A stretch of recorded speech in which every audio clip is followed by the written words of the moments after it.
I would like to share something with my audience that I think might illuminate the position that YouTube creators are in.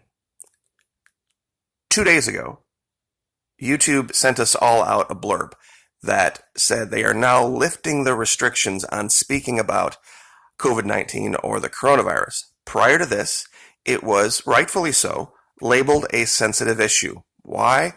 Well, because of course people were dying. Anytime you talk about any topic where it includes the loss of life, you have to be very, very careful to be respectful. And that's reasonable. Those of you that think YouTubers only do it for the money, the ones who are monetized, that's not the case. Once your channel reaches a certain point and they say you're eligible for the YPP, that means YouTube Partner Program, you have to sign another piece of paper that says you will hold your videos to a higher standard than everyone else's, that you will be even yet more careful to watch what you say, be circumspect, and not go, I guess, to coin a term, full hoo-ah on some things. Once you do that, you're in a different league. You're in a different class, and you have to kind of rein it in a little bit. And you may not think that's right or it's wrong or whatever.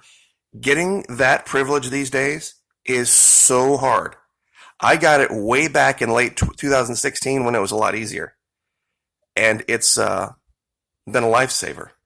Anybody out there who still has it will tell you that if it comes down to just laying it all out there, so to speak, in whatever language, or losing that privilege, it's a tough decision. Now, the reason I spent 2 minutes speaking about this, I actually called this entire event on 29 January 2019. It was a video that got nearly 250,000 views before, at that time, YouTube slammed the door on it. Now, my videos, there's a few that have gotten more than that, but in my entire 4-year history of daily videos, maybe a dozen. That's how big that video was worldwide. And then YouTube said, no, we can't let this go. They even reviewed it and said, no, we can't do this. I think in the new context of things now, I'm going to play the first 4 minutes of this video from 29 January. The title was, "You Need to Stop Eating This Right Now," found in hidden reservoirs worldwide.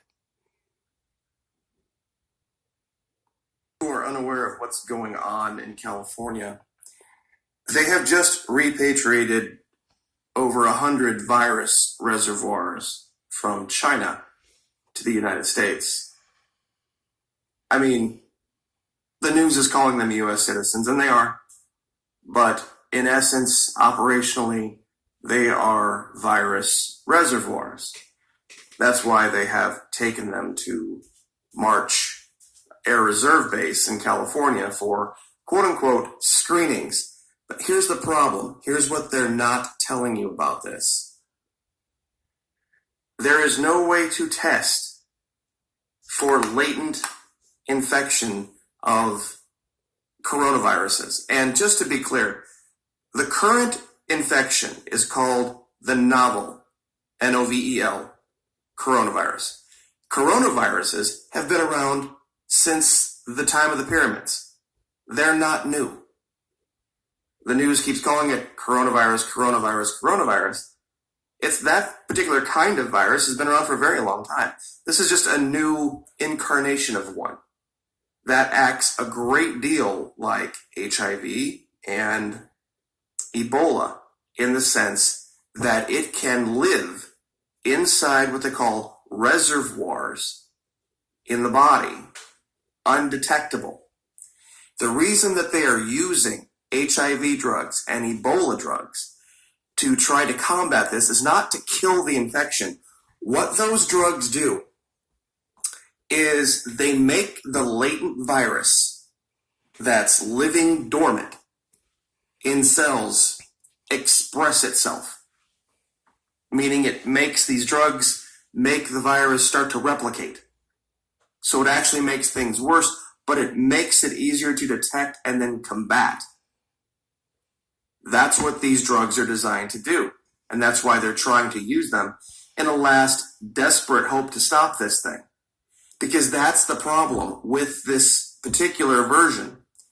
You can get it. You can get it and not know you have it. You can get it, not know you have it, go be tested for it, and test negative for it. Just like the Ebola virus. Until it starts to express itself. And until you start to give off symptoms, you're not going to know. See, this is what I had talked about last year, this thing about airborne rabies. If rabies ever went airborne, that would be the end of the human race. Because the problem with rabies is once you start showing symptoms, you're dead. There is no cure for rabies. The reason most people who get rabies can be treated is because they get rabies from being bitten by some kind of an animal. So they're like, oh, I've been bitten. I should probably go get tested. And then they go get tested. They find it before it spreads. They treat you and you're fine. If you don't know you have rabies, or if you don't know you've been bitten or infected, and you just start showing symptoms, goodbye. That's it. It's over. Same thing with this. Now, what can you do to protect yourself? I'm going to show you something, guys, that nobody's talking about. And the reason I brought this picture up is it has to do with other reservoirs being brought into this country from China. Okay, I'm going to go ahead and unlock that video and let you guys watch the rest of it. But basically the idea is this. This is where I started speaking about Cisco and how many different companies they had snapped up. I had kind of misspoken. I had said that Cisco was wholly owned by the Chinese. Cisco had bought up companies that were wholly owned by the Chinese, and they were shipping things in mass into this country because they were cheap. And there was this issue with bagged salads. Remember the idea of people finding like little frogs or dead bats or different things like that in these bagged salads? What I was talking about not doing was basically the idea of what's being said don't do right now. They literally have now taken every suggestion that I said in this video and now put it into practice. And that's the case. There are, and I'll still say this about these kitchens that operate just as takeout delivery. There's a problem with that whole concept. For those of you that don't know what I'm talking about. Pizza Hut, Domino's, Papa John's, all this kind of stuff.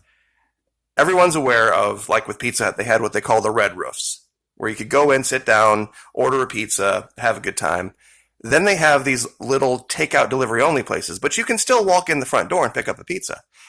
There are now pizza places and other restaurants that have sprung up these kitchens, these kind of ghost kitchens, where there's no access for the public. They are just basically delivery only. And they move into these shopping malls that have been abandoned. They have no storefront at all. You don't even know they're operating there. And they just deliver in the local region. Now, that gives them an ability to, quote unquote, hide in a way that restaurants haven't before. One of the primary tactics of inspectors, health inspectors, they would just literally walk in the front door one day and say, I'm inspecting right now. And they would just do it randomly. And that's a great policy. All for that.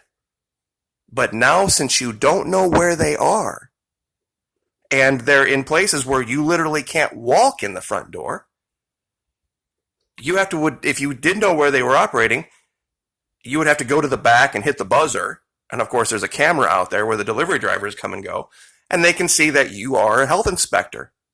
And they can then, adjust things accordingly to make sure they pass. And then as soon as you're gone, they can go back to doing things the wrong way. So I guess all I'm trying to say is that, there was warning about this, but I'm still going to try to put this in perspective for everyone.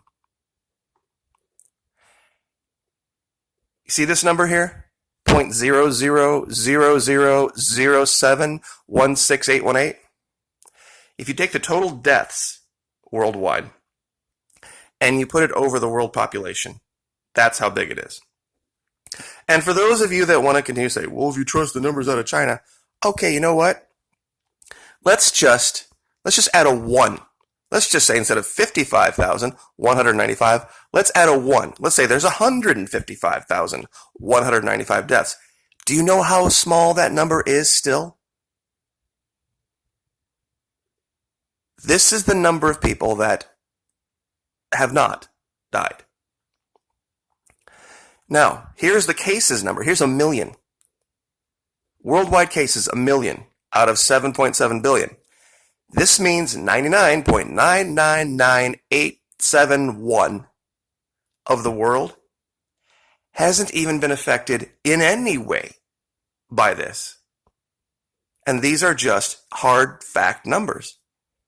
1 million over 7.7 billion equals this number. This would be the odds of you even encountering anyone on your world travels randomly that had been directly affected by the virus itself, not the reaction to the virus. That's a whole different thing.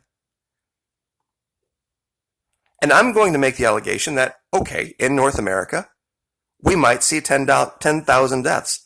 That's probably a very safe assumption, to make. 10,000 over 327 million would mean that 99.99967 would not die of this. Now, we of course now have 10 million people, not 10,000, 10 million people that have lost their jobs.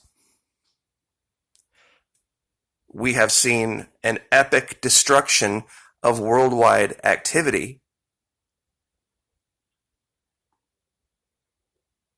that I don't think we ever recover from. And I remember being laughed at for saying this. I made videos talking about the Super Bowl, saying this is a problem. This is going to be a problem to bring in all of these people into South Florida. Primarily because there's a culture in South Florida that doesn't exist anywhere else. There are cultures around the world that have adapted to certain things that other people wouldn't be able to deal with. One of the examples that I used was Africa. There are groups of people in Africa that have the ability to eat fish that has sat in the sun rotting for 2 days and not die of food poisoning.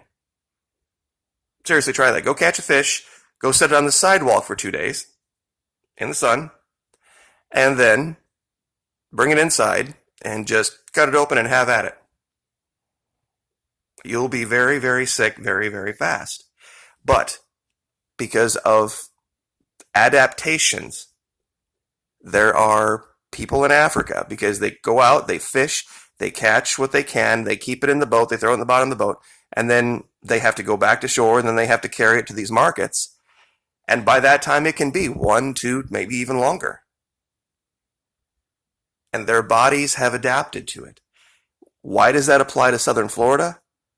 There are a lot of food trucks, a lot of different types of Latin American food that isn't always served at 145 degrees. That they've adapted to eating. They have adapted to internalizing. And while I thought the big problem down there was going to be that type of food poisoning, I did say that this coronavirus would be a problem spreading because of the way that it's spread asymptomatically. Now, I never made the allegation that we should ban people from going to church because of it. But everything I said was true. And once again, here's the video. I'll scroll down here. 237,317 views, 29 January 2020. So I guess I'll just leave this there. And it's kind of one of those instructional things that being right isn't always the best